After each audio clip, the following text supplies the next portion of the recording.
विश्वमूर्तये नमः। ॐ सुरूपसुन्दराय नमः। ॐ सुलोचनाय नमः। ॐ महारूपविश्वमूर्तये नमः। ॐ अरूपव्यक्ताय नमः। ॐ चिन्त्याय नमः। ॐ सूक्ष्माय नमः।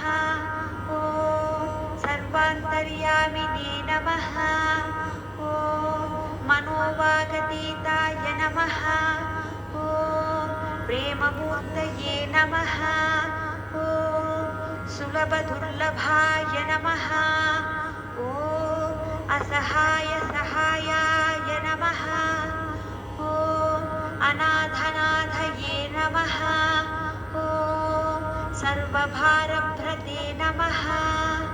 ॐ अकर्मा